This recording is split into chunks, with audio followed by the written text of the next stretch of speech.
Hi teachers, welcome. Today I'm in conversation with Ms. Bithi and Mr. Ravi. Hi ma'am, hi sir. Thank you for joining us today. Hello. It's good to be in your school here. It's beautiful campus and we're thoroughly enjoying it every minute. So let me quickly start asking you a few questions. First question out of curiosity. You are from prestigious institutions. You are from IIT, IIMs. How did the idea of starting a school like this come about? Right. So we were classmates at college during a bachelor's program at IIT Kharagpur. And at that point in time, we used to talk about our education. And both of us had quite a different journey. And at that point in time, we realized that, we wanted to do something in that area. But obviously, that wasn't the time. It was time for us to sort of make our mark in whatever area that we had selected. So Ravi went on to do his MBA at IIM Bangalore. I went on to do my master's in town planning. I went to Urbana-Champaign. Loved every moment of it. Worked. Then we had kids, and that's when we were looking for schools for our children, we realized that things hadn't really changed much since our time while growing up. So we said, okay, this is the time for us to take a plunge. We can't keep saying that, things are not the way we want it. Let's do something about it. So, that was the first thing. And the second thing is we happened to choose Montessori schools for our older daughter, and we loved it. We loved the way children learn, the philosophy of the Montessori program. And that's what got us started with our first pre-primary school, the Montessori school. Amazing. Yes. Amazing. Do you want to add anything, sir? No, what Bithi said is absolutely right and correct. And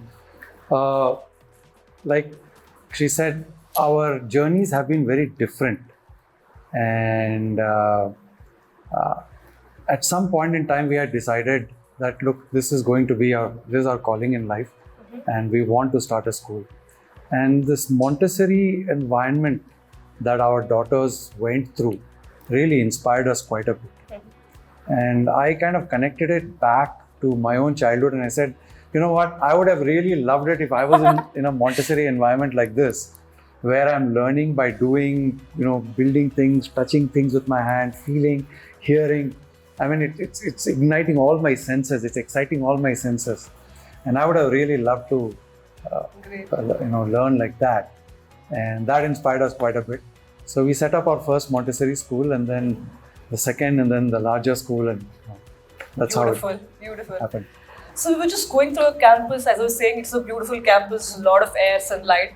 So can you just tell us about some unique things that you do, initiatives that you do in schools, that your foundation do with schools? So to start with, I would like to talk about the design of the school itself, and Bithi can then talk about some of the unique initiatives that we have out here. So the school has been designed by this company called Total Environment, and by Kamal Sagar and Shivani, who are founders of that company. So they are the architects for this place. And our brief to them was very simple. We wanted a very open environment. Both of us were in agreement that when many of the schools that we went to had these narrow, dark corridors. We wanted something brighter with a lot more light, a lot more air, a lot more space. And given our limited area, I think the design turned out to be quite fabulous. Plus, there is this whole thing about natural materials, so which is why you'll find a lot of Kota stone and exposed concrete and so on. And with a beautiful ivy growing out there. I think the school has, infrastructure-wise, it has developed its own character that is quite unique. And everybody loves it. The kids love it, teachers love it. Parents, when they walk in, they say, it doesn't look like a school. So to start with, yes, the infrastructure is something that really is conducive for learning.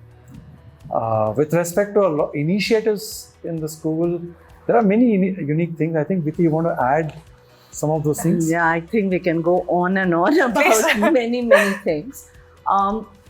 First, to start with, it's our understanding of learners, right? Coming from the Montessori background, we believe that there are going to be a variety of learners. There's not just going to be one type of that, learner who's going to be sharp and, always getting 100 out of 100. We've never, ever believed in that kind of an approach. So our entire program is geared to work with children while giving respect to what they are and always getting them to do the best in what they can and whatever interest that they have. So that's something that we respect about our learners. Second thing is about learning, right? I think both of us have been we've enjoyed learning. And we wanted our students to enjoy learning. So it's work in progress, but something that we have learned is we need to give them the skills.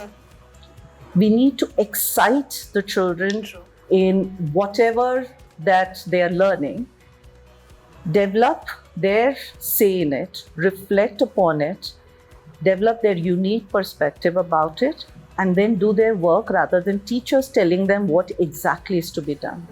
And which is why we believe we've got as many perspective as the number of students that we have in the school for any topic that they are studying. And that is something that we absolutely love. Now, coming to initiatives, first is we started with writing a lot of our own material. It started off in Montessori.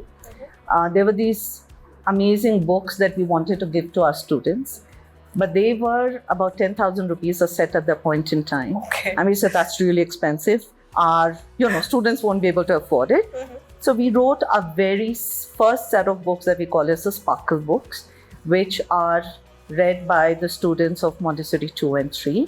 Then slowly we added to that workbooks, word books, etc. So that's first set of books. Second was when we started our math program and we said, our children of Montessori 3, they've learned so much, but the books in the market, they take them back by 1 year. So why don't we write our Montessori workbooks, our math workbooks, that would then give them that, leg up that they've already had. So we wrote workbooks for grades 1 to 4. Amazing. Our third set of books were Hindi books. We are in South India. Hindi is like a foreign language over here. And the books in the market truly are difficult for students, especially when they are in the lower grades. So we wrote something known as the Kadam Readers for grades 2 and 3. And just this year, we're going to introduce Kadam Readers for grades 4 and 5. So these are a few books that we have written. There are many more that, I'm not going to talk about at this point in time, but we've got equal number of books that we have written for our students. We print it and we give it to our students and they're much loved. So that's one initiative. Second initiative is about what we call as our sprint program. This is a program for grades 6 to 10 students. We believe that children have the ability and we want at this point in time for them to be able to develop stamina. Do you want to talk about the sprint program? So yes, so it's very interesting because we did some research. We have tons of data in the school. So we tried to correlate how students were performing in different subjects. And something very interesting came out. We saw that students who tend to do well in math tend to do well in all other subjects. So there is some beautiful thing happening with math, but the reverse is not true, right? Not necessarily true, when you put it that way. So we said if that is what our own data is telling us, then we should try and get students interested in math and try to promote it in the best possible way. And that was the genesis of this entire program that Bithi spoke about. And it's totally voluntary. People don't have to participate. But over the years, we've seen that more and more students want to participate in this because the results are self-evident. So students are participating in this. Students who meet certain prerequisite score, they tend to get recognized. The others see them and say, I want to do this by myself. And because it's totally voluntary, nobody's forcing them to take part in the sprint program. So that's something pretty unique to our school. That apart, of course, there are initiatives in the regular math program in terms of how we make sure students are learning the concepts in the right way rather than just memorize them and kind of regurgitate them. So there are initiatives there, but this one is pretty unique. I don't think I've come across this in other places, and it's working for us. Great. Now that you spoke of books, it brings me back to my other question. So in September last year, 2025, we did a small survey with children on what they think of teachers and their schools for Teachers' Day. It was very overwhelming, where students were very happy with their teachers. But one thing that we found out of the many other things is that they find libraries very boring. And most of them, trust me, most of them said libraries are the most boring places in schools. That was the study that we found out. So what do you have to say about it? What is your take on it? I think both of us have our own thoughts, but let me talk about this. What we've noticed here is that parents started writing to us when we started the whole library initiative saying, why only one book? So we said, okay, let's make it 2 books. Okay. And then parents started saying, our kids are loving these books. Why only 2 books? So now kids can actually take 3 books. Okay. And children are taking these, and as far as I know, I mean, they're really thoroughly enjoying it. That has a lot to do with the reading programs that we have. You might want to add some more. That's absolutely. So what I love the most is when children, they come out of their library period, out of the library, they would be reading the book on way to their class.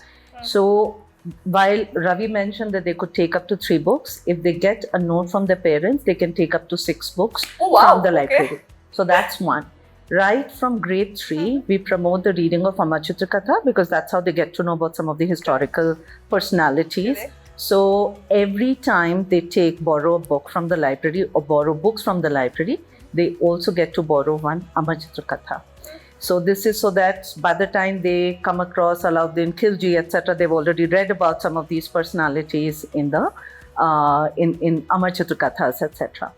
So till the grade 7 or so, we do find children are voracious readers. After that, they become very specialized and a little nitpicky in the areas that they want to read. Some go for encyclopedia, some would go for fiction, some go for sports and automobiles, etc. So yes, when it comes to the higher grades, it does sort of reduce, but till grade 7, we find students are voracious readers. Nice. Yes.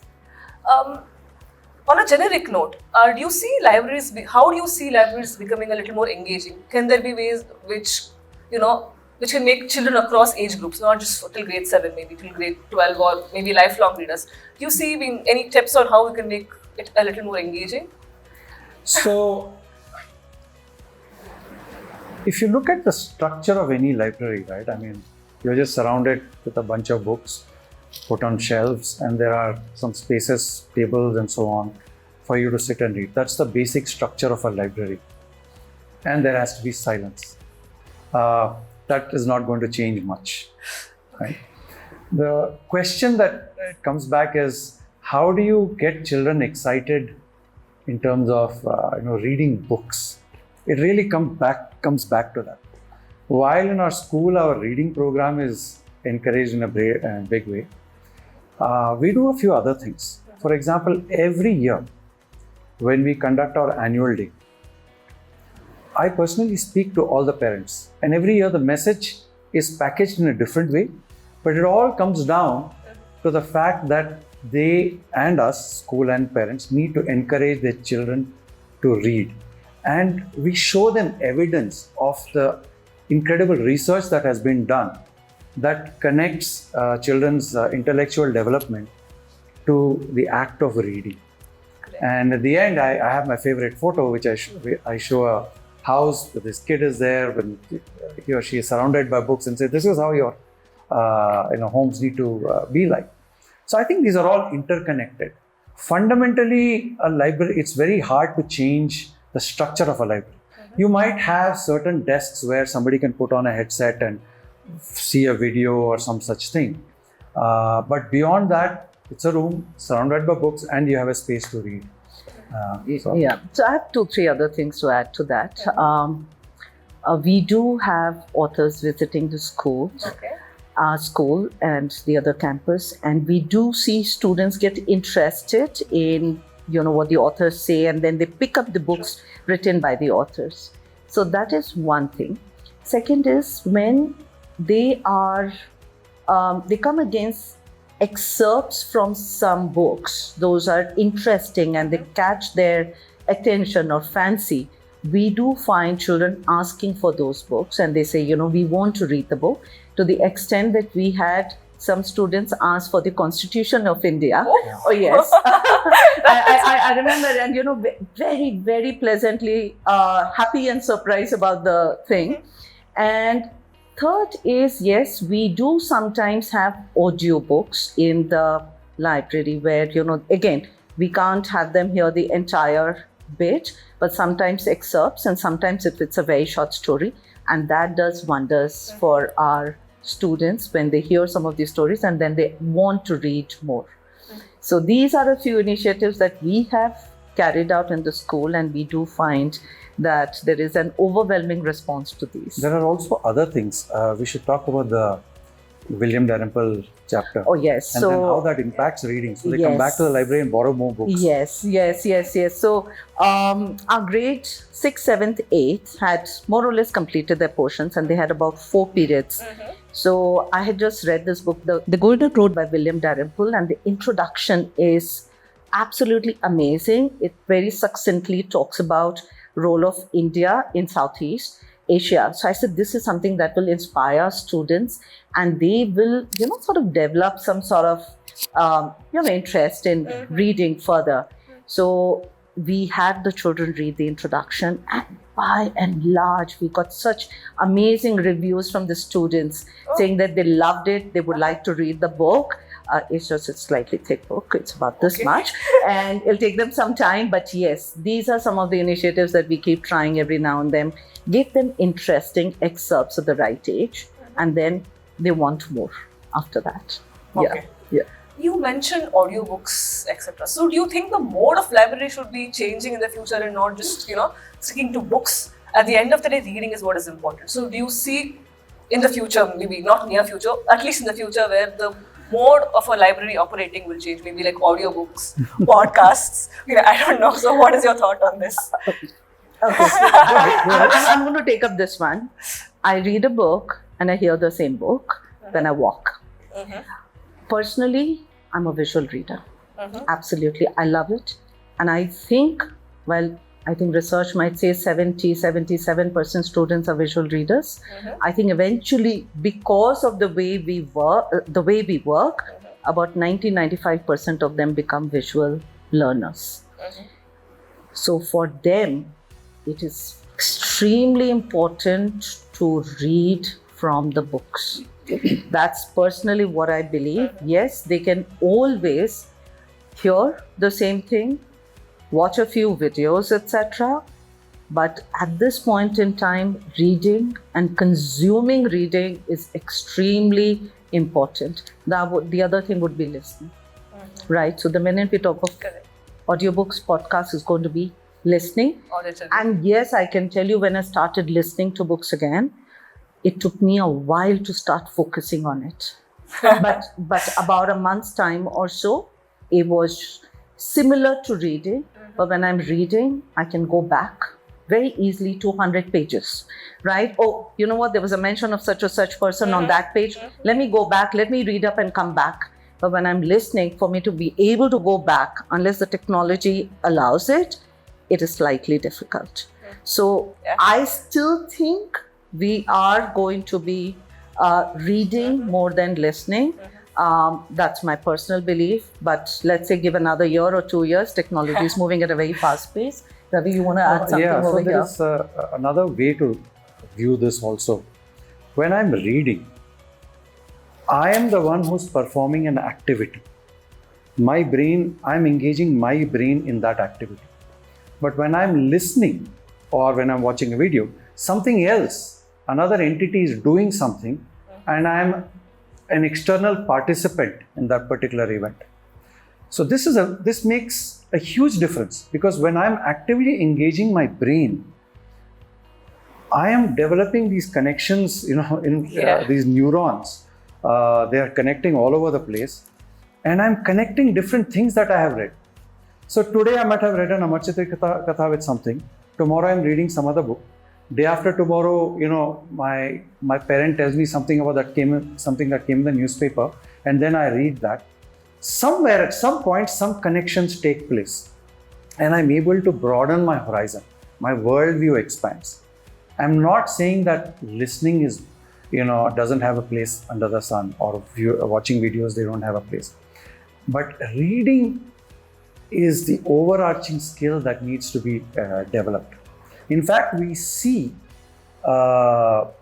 problems at higher grades if students get addicted to learning by watching videos, because that slows down the ability to understand. So if I have 3 hours or 4 hours, actually watching a video and trying to learn that entire content takes many, many more hours. Whereas if I have learned the art of sitting down, concentrating, reading, taking my own notes, my learning is far, far deeper. And we have observed that also. So we try to encourage reading as much as possible. Listening and watching videos is very useful when you want to do learn some very specific thing that you can't cover in this general reading that you do. So I want to know something about moraines, on the sides of glaciers, very specific thing. I can go and watch a video and learn about that specific thing. It's not a problem at all. But reading, I think, is the key skill out here. So. Great.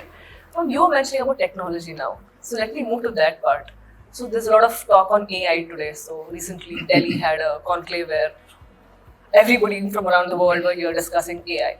So what do you think? Is artificial intelligence a friend or a foe? I think artificial intelligence is an incredible friend. Oh, great. Okay. We are just about scratching the surface. Obviously, it's going to change the world. It's already changing the world in many, many ways. And like any new technology, there will be certain losses, but a lot more gains. Now, coming back to students and schools, AI is going to be more of a tool for us. It already is in some small ways. We are already using that, but it is going to be a tool for us. Now, there are different types of schools. There are certain schools where all children have tabs or laptops or computers all the time, and there are schools where that is not the way it works, right? So each of these schools are going to leverage AI in a different way. We are of the latter category where our children still learn from books. They go for a separate computer class where they learn about computers and programming and so on. But for us, using AI right now is in specific areas like developing content, making our question papers, or at the very least cross-checking our question papers a little faster. We use them in areas like trying to get our social media right, so that we give the right message to the parents in terms of what their children are doing. So we are starting to use it in these contexts at the present time. But I don't believe we are still imagining what could be its potential uses. There's a lot more to come. Yes, no, absolutely. We've been exploring what's happening in some parts of the world, and we recently came across correction of a child's work using AI, and that's something we've been talking about for quite some time. And I think it's not going to be too far away that we'll be using a lot more of it in the class itself. But in what way? We still are not able to sort of wrap our heads around that. We can imagine things. I mean, for example, we are in a classroom and there's a camera out there. The camera is seeing everything, right? And it's there could be some AI software built into that can clearly identify students who are engaged or students who are not engaged, right? And that can then throw out some kind of a report that goes both to the teacher as well as the management in terms of what kind of action can be done in the next class and so on to keep all the children engaged. There's just one small idea. Now, is it available in the market? I don't think so. Like I said, there is still a lot more to be done. Okay. You already mentioned that it's going to be a huge fad. We know that children already are using ChatGPT, Gemini, Copilot, and lots more. And some of teachers now. So for teachers, at least for most of them, it's still new. How do you think the acceptance level will be, and how do you think we should start training them, or should we be seen doing that in schools? You know what? Teachers are quite trained in using some of these tools already.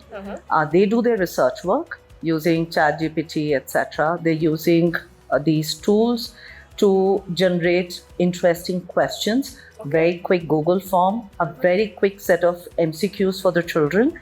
So it's already being used by the teachers and it's fairly easy to use. So I don't think we are going to have that kind of a learning curve for our teachers either. Students have been very quick, and I think hearing them speak, at least then the teachers have, if they have not already learned, they've gone and explored the tools, etc. So they are using it. Do you want to add anything to this? No, as Bithi said, teachers, their cycle time in doing things has already come down in some of the things that Bithi had mentioned. So they're doing it faster, they're doing it better. That's great, right? And as far as students are concerned, yes, they are using ChatGPT, but we encourage them to use it for adding to thought, not for the original thinking process itself. For example, we, like in many schools, in our school also, the MUN, Model United Nations, is very popular internally over here. So students are absolutely, they use tools like ChatGPT to do their research. But then the arguments that they have to come up with, and that's something they have to think about. So they are using the tools, but the thought goes in first. So. Interesting. Very good. Wonderful. I think we've spoken of libraries, AIs and whatnot. Thank you so much. One last question. You've been doing such an amazing job here. So what is your message for teachers and educators out there? Both of you, please. One, that's the first thing that we started with. It's the learners. Accept learners of different type and of different interest. Respect them and push them to, or encourage them to reach their optimum and beyond that. Same thing goes for the teachers too. Tell students, work with them such that they're fearless yet respectful at the same time. Create a program where children love learning. At the end of it, it's the learning, and we want them to be lifelong learners. So that's the message to the educators and the teachers. Beautiful. So, it's very similar. The student is the center of our universe. Modifying Gandhiji's statement, we exist because of them, they don't exist because of us, right?